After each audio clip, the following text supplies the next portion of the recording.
Experimental blood test detects cancer in people who didn't know they had it. An experimental blood test can detect cancer in women who had no symptoms of the disease, and it detected several different kinds of cancer, researchers reported. It's a step forward in the race to develop an effective blood test, one that can tell people they may have cancer long before they have any symptoms. Currently, people can be screened for only a few cancer types. The team at Johns Hopkins University, where the test was developed, say a commercial product is years away, and they are working to fine-tune their test. Many cancers were not found by the blood test alone. But their results are the first to demonstrate that it's possible to screen people for several types of cancer at once with a blood test. They tested about 10,000 women with no symptoms. Those who had a positive test then were given combination PET and CT scans to look for tumors. Out of the 10,000 women, the test turned up 26 cancers that were later confirmed with PET-CT, the team reported Tuesday in the journal Science. They included cancer types that are not usually caught before they have already spread because they cause such subtle symptoms in the early stages. Their findings are the first to show the test, called a liquid biopsy, can detect cancer before people even suspected they might have it. They had no idea that they had cancer before the test was performed, Dr. Bert Vogelstein, a Johns Hopkins researcher who helps lead the study team, told CNN.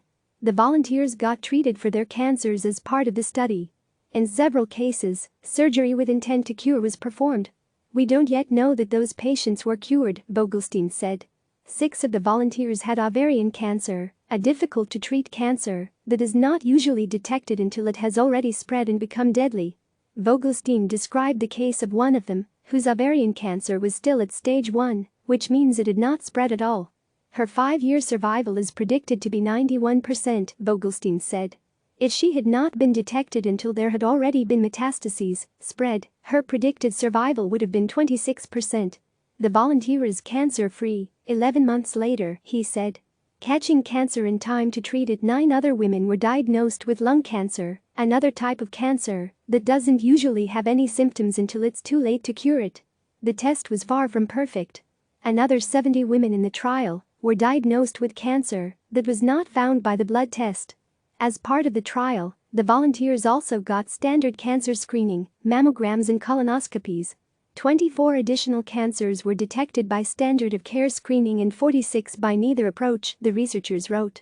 The 46 other cancers became apparent through symptoms. But just 1% of the women screened with the blood test got a false positive, meaning the test indicated they had cancer, but the PET-CT scan found no evidence of it. Mammograms can detect early breast cancer. Colonoscopies can detect early colorectal cancer and can also prevent cancer by removing precancerous growths. Pap smears, similarly, can detect cervical cancer or give doctors the opportunity to stop cancer before it fully develops. But a blood test could point doctors to several different types of cancer at once. Johns Hopkins has developed the test with the help of venture capital funding and built a company called Thrive Earlier Detection to commercialize it. Last year, the developers showed the test, called CancerSeek, could find cancer in the blood of people who had already been diagnosed. Vogelstein cautions that the test is far from the market. This is just a first step, he said. The team is now designing a larger trial to better demonstrate that the test can work without too many false positives, meaning it would not wrongly indicate someone had cancer when they did not. Vogelstein said the team was careful to make sure their volunteers were not traumatized by the experience. The information was communicated to patients and their physicians so that the results of the test could actually impact their care, he said. One of our main concerns in the design was to try and build in as many safety valves of making sure patients were contacted, that they understood precisely what the tests could and could not do, that they were informed about the need to continue other cancer prevention measures and mammography and colonoscopy, he added.